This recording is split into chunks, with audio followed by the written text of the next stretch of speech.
Thanks, Nick. John, congratulations on the win. Beautiful goals, some great goalkeeping, and a pretty gritty performance all in all. What was your take on the afternoon? I think you summarized it well, Neil. You can write your own article on that one in comments. It was exactly that. No, I think, we managed our first half really well from an attacking perspective. We had some really good moments and nullified a lot of their threats. Took a while to adapt to the pitch. I don't know if anyone got a chance to see the pitch, how it was playing. It was a little bit wobbly in the first 10, 15 minutes for our lads. But I think once they adapted, we were able to get good control. And then with that control, we were able to score a goal.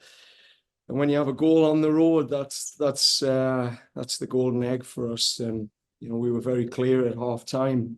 Two goals would be nice just to make the game what it needed to be, which was more comfortable. But it wasn't to be. And great performance from the back five, the midfield three, and obviously Sean Johnson pulling off a wonderful save at the end. A real world class save, showing his caliber still.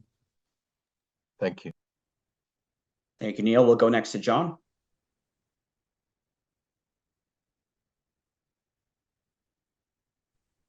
Thanks, Nick. Hi, John. Obviously a great goal from Lorenzo, but just aside from that sort of one brilliant moment, just wanted to get your assessment of his overall performance, because it seemed like he was putting in a lot of work on the defensive end and off the ball. And the second question, was it always the plan to sub him out at halftime, or was he feeling something? No, the plan was to bring him out at half time again. Like Lorenzo and Turf, just they don't go too well. So we were well aware of that. He had a reaction to the turf in January when we came back after our first phase of pre-season. So, this season we've just got to manage that, completely manage it through till the end of the season to make sure we get him starting as many games as we can for the fans, for our team, because you see his magic. He really does, bring a different tempo to our game and quality. So, it was planned, and it was planned for him to start strong and get that goal before half time as well. That was his mission, to put us in a strong situation. And he did that. And his effort's there now, John. It's clear when you're in a leadership group and you're setting standards for the rest of the team, you've got to model the way, and he's doing that. Him and Federico are both, putting shifts in. We go next to James Crossley.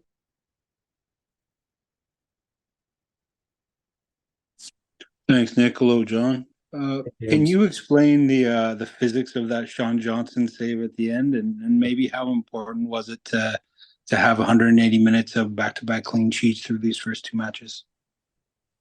Well, I think when you look at it, it's our first win on the road since August 2022. We kept a clean sheet last week against the champs. And this week against a really good New England team that's in rhythm. They've played a lot of games together. They're in good tactical rhythm. So I'm just proud of what these players are collectively putting out there for this club.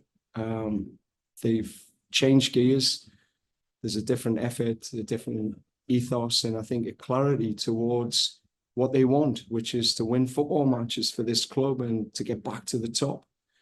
So there's a long way to go, but saves like that from Sean Johnson are going to keep us there. And, we've made some good saves last week, and he'll continue to make good saves. That's what teams that win championships do. They have goalkeepers that can keep them in games, and games where it's going to be tight. So, for us, our big players are coming big, and that'll need to last throughout the whole season if we're going to push. We'll go next to Michael Leach.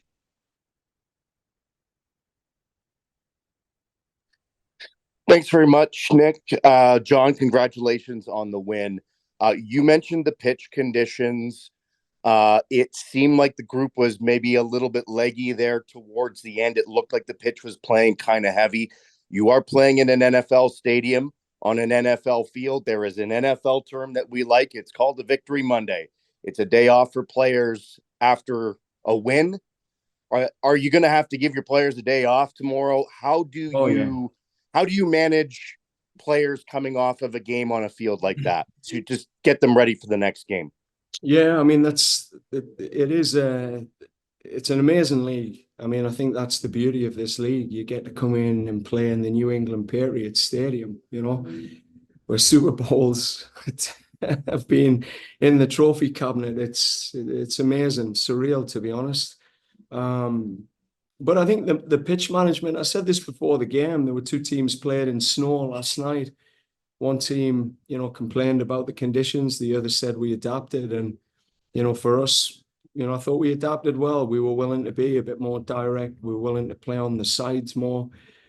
We were willing to avoid the combination play through the center. We knew that would be a major problem on this pitch. And, Sean was given full license to play direct. So, I think that's what you have to do. Just adapt to these conditions. And now we have to adapt post game. That's the hardest thing for players on turf. No matter how fit you are, the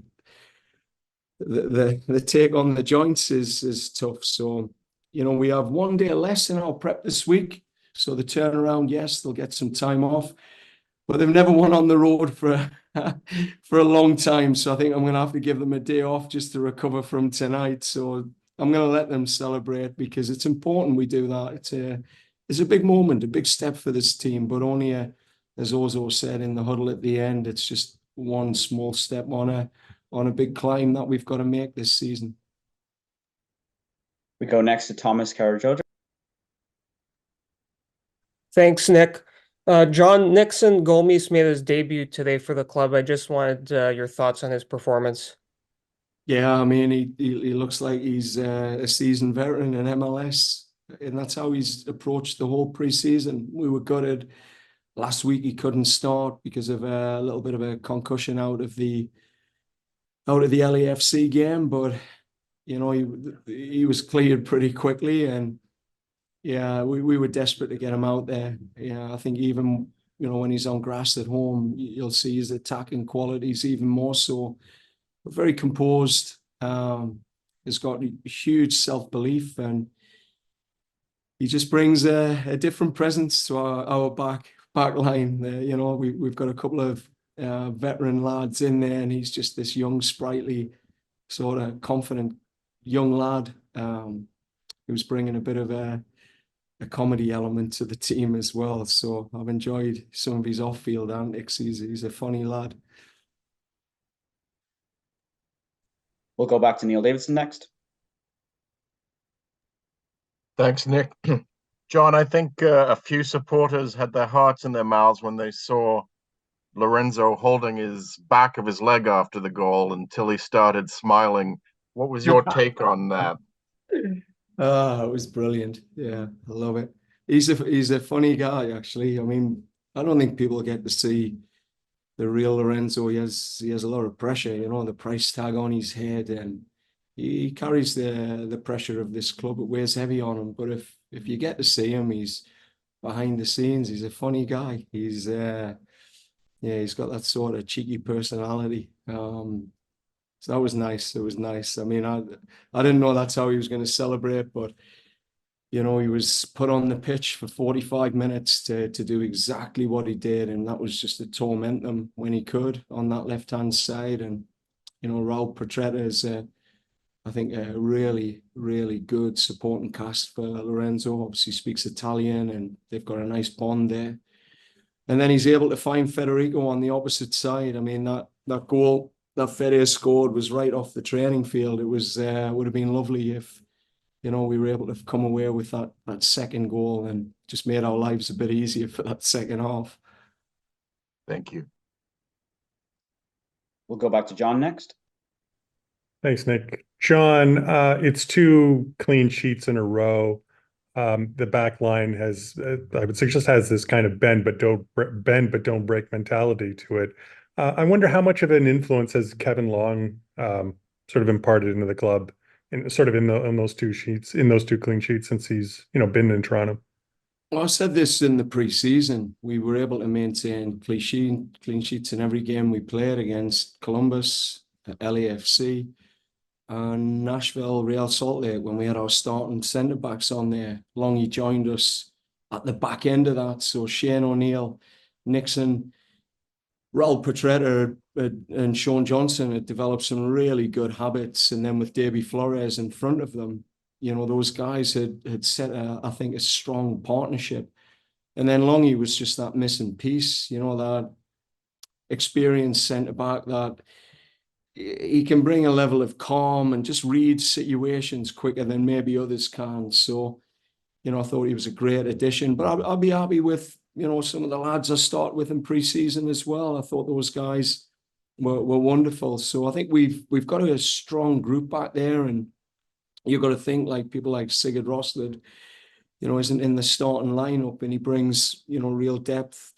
Aime and Beaker, who'd had some good performances in pre-season as well. So I just think John, we've been able to carry on certain habits and a mindset that it's a clean sheets win games. And that's the starting point, particularly when you're on the road. But, looking forward to shift gears when we get into our own stadium with our own fans on a grass field. Hopefully that plays well. We go back to James next. Thanks again, Nick. John, is there an extra value to a gritty 1-0 win on the road this time of year in terms of offering proof to bolster the belief within the side? Yeah, they enjoyed it. I think you've seen how, Lorenzo and the bench were celebrating at the end. They were cheering the guys on. They were all in, that the connection's building. We've put work into that behind the scenes. These things don't happen by chance. The work's gone in, Robin Gale, the staff, all the staff who have contributed to just creating a new level of connection, but also a belief. We'd said before the game that, this table's wide open and we could be sitting in the top four with a 2-0 win. We could have been sitting third with a 2-0 win. So it's just about taking care of business on the road, a point on the road, 3 points on the road, are massive for us, and then bring the excitement to come home and play at home and play differently as well. And we have time for 2 more questions here. We'll go to Michael Leach first, followed by Thomas. Go ahead, Michael.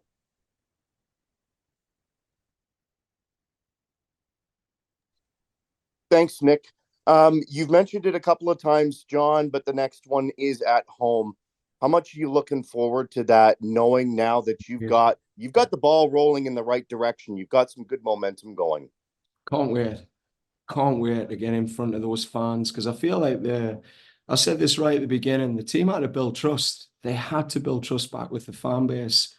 And all the fans, when I went to the fan engagement night, they just wanted to see the effort. They wanted to see effort. They wanted to see that resilience, that resolve, and the fight.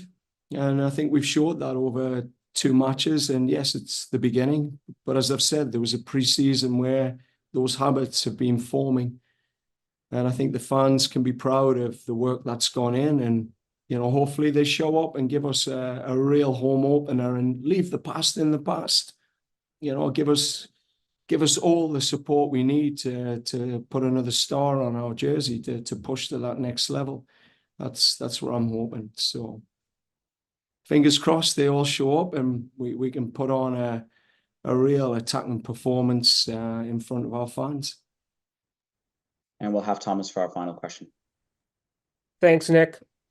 John, as the first 2 games of the season have been unbeaten and you've been playing a 3-back, do you feel like this is the formation that you're confident moving forward, or are you still wanting to experiment with the shape in the squad?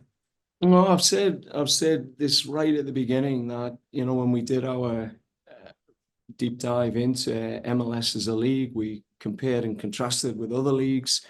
We looked at some of the success factors in the Eastern Conference, and we were able to build a bit of research of what we've learned over the last 3 years, that back 5 teams outperform back 4 teams. And a lot of that's aligned to the qualitative disadvantage you have with Lorenzo Insignes and Carlos Heels, et cetera, playing in the front line. There's a real qualitative disadvantage. You you carry into games. So, we made that decision early that we'd bridge that gap with numerical superiority. We'd bridge it by positional superiority. And when I looked at TFC last year in back fours, they couldn't defend in back fours. It was a really open shape.